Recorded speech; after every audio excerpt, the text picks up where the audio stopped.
How's it going? This one's a little bit off the cuff, and I'm not gonna edit it that much, so you're gonna have to deal with that. But I'm here to tell you that you should give your players cool stuff. Maybe you're just looking through one of the different, I don't know, player's handbook items, or you're looking through some third-party stuff. There's a lot of cool third-party stuff, and you just see cool items everywhere. And it's like, man, I can create 10 whole players just based around this one item. It just sounds so cool. And yet, I find it somewhat rare that cool things are just given to the party very often. So I'm here to change that. And DMs are worried because giving players cool stuff means breaking their games, and that means harder monsters that they'll have to use. But I'm here to say, DMs, don't worry about that. Using harder monsters mean you get to use cooler monsters. Everybody's ran goblins 100 times. Who in here has run a Tarrasque? Tarrasque isn't that cool. Who in here has run the Demogorgon? Or the Thermopolicus, or whatever that thing's called, from the Mythos of Theros, whatever that book is called. You know what I'm talking about. That one. The Tarrasque but water. How many times has that gotten used? Not too often. So, I'm here to give you 3 simple steps to how to give your players cool stuff. Step number 1, give your players cool stuff. It's just that easy. It is, nice and easy to get in. Just dip your toes right into the pool of giving your players cool stuff. Here's how you do it. I'm going to introduce a couple different tiers of play, and everything I'm going to talk about, I'm going to link in a Word document below, or a PDF, I guess, below, and you can have that, so you don't have to write this down like it's a freaking course. You can just read it at your convenience. In fact, if you want, pause the video real quick. I'll give you a couple seconds. Go and download it, read along with me. I'll wait. Okay, cool, you're back. It feels good to be the first person to ever do that joke. So the tiers of play that I'm going to introduce to you are actually, I believe they're described in either the player's handbook or the DM's guide, but it's like tiers of play based on what level your party is at, right? Tier 1 is when your party's average level is levels 1 through 5. Tier 2 is average level 6 through 10. Tier 3 is average level 11 through 15. And Tier 4 is average level 16 through 20. What I will call low, medium, high, and godlike levels of play. Cool items kind of have to be relegated to different tiers more often than not. Otherwise, yeah, they might get a little game breaking, because that's really, really, really hard to balance if you just give your level 1 character an artifact. So I suggest you break it down into these levels of cool stuff to give your players. If they are tier 1 or low level, give them uncommon to rare items. These are still going to be really cool, and it's going to be a lot of fun for those players that are kind of low level to use the flame sword. You know the one I'm talking about. What level 3 character doesn't want a sword that lights on fire? That's awesome. Tier 2, or mid-level play, is items rare to very rare. There's a little bit of overlap on these, you'll see. But these are really cool. I still think it's going to elevate your characters, and it's just going to be a lot of fun for them. But they're not quite dipping their toes into legendary yet. That's when you get to high level play.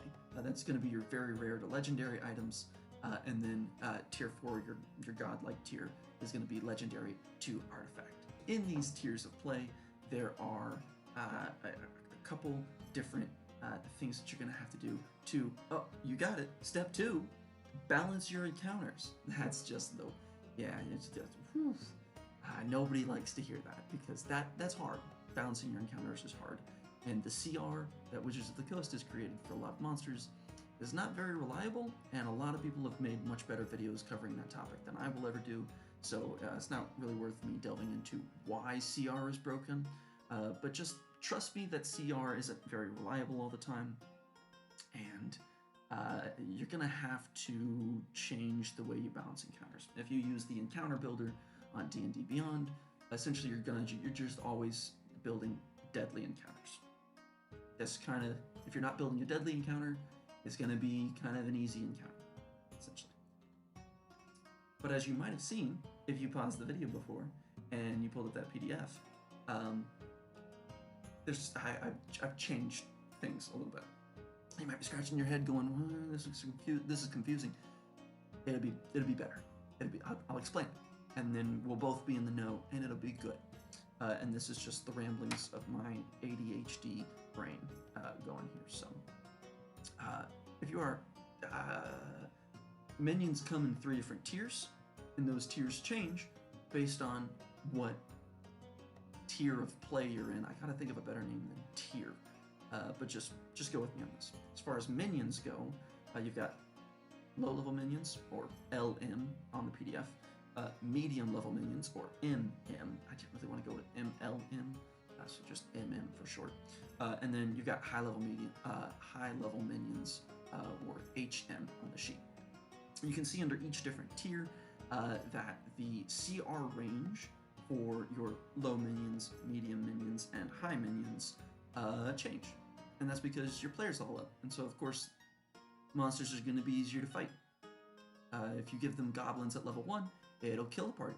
If you give them goblins at level 20, what goblins? There are bloodstains on the floor, and that's it. So, yeah, it's going to adjust a little bit there. I'll break it down here. But I think it'd be better if I break down the Big Bad Evil Guy CR first. I'm going to throw a couple of formulas in here. You don't have to run. We all do math. We all play tabletop games. It's going to be fine, I promise. For your Big Bad Evil Guy, for these overpowered encounters, what you're going to want to do is you're going to take the average level of the party. So let's say you've got a party of 4 members, all at level 10. That's kind of the example I'll roll with from here on out. So your average party level is 10, and the amount of people you have in your party is 4. I just repeated that information. What you're going to do with the Big Bad Evil Guy CR is make it equal to the average party level plus the amount of party members you have. So in this case, it is CR average party level 10 plus 4 party members, 4 CR 14. But you'll notice that I put a little -1 in there in that little PDF you're reading. And that's because it's going to be a little bit too overpowered, and I think that -1 will help balance things out. So, 4 level 10s, your CR is going to be 13 for your Big Bad Evil Guy. It works because you're going to add minions. I told you we'd get back around to them. If you want your minions to be a problem in combat, make them high level. If you want your minions to be a nuisance, still a little problem, but not as bad of a problem. Kind of, it might take a whole turn for your party members to defeat them. Medium level minion. And if you want them to be cannon fodder, make them low level minions, because add in a few of those, because it's always a good time to just wipe a dude out. And then you'll see the breakdown there in the PDF, but if you didn't download the PDF, I'll just tell you. How to balance your BBEG there without getting royally screwed by the action economy of just having 1 CR13 BBEG versus 4 level 10 adventurers is if you got high level minions, then you make the amount of minions plus the BBEG, so that total number, equal to the number of party members. So you got a Big Bad Evil Guy, you got 4 party members, you add 3 high level minions for a total of 4. So you're even. Big Bad Evil Guy, 3 minions, 4 party members, that's equal. These are high level minions. You got medium level minions, so you want your minions to be a little bit of a nuisance, but not that big of a problem. You're going to want to make it Big Bad Evil Guy plus number of minions equals party number plus 1. So you have 4 medium level minions, and now that equation is balanced out.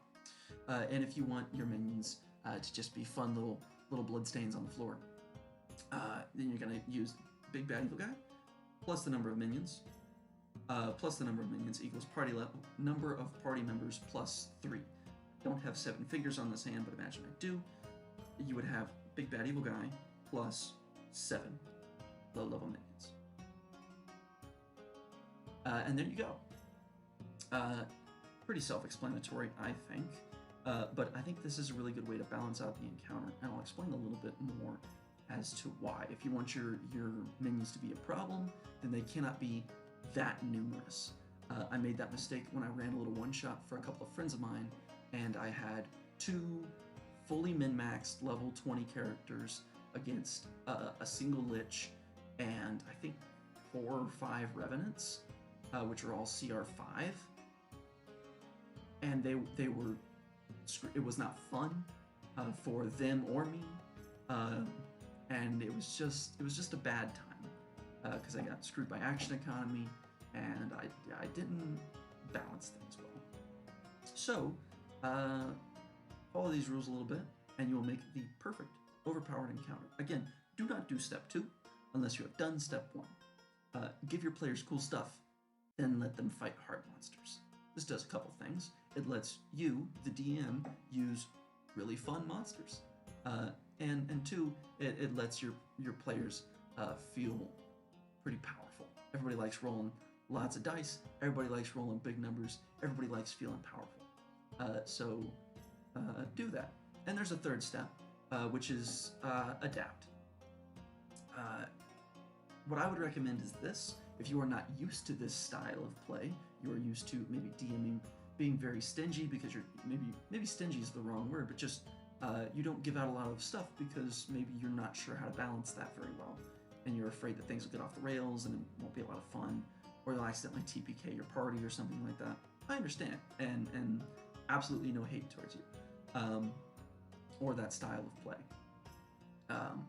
But what I would recommend is this.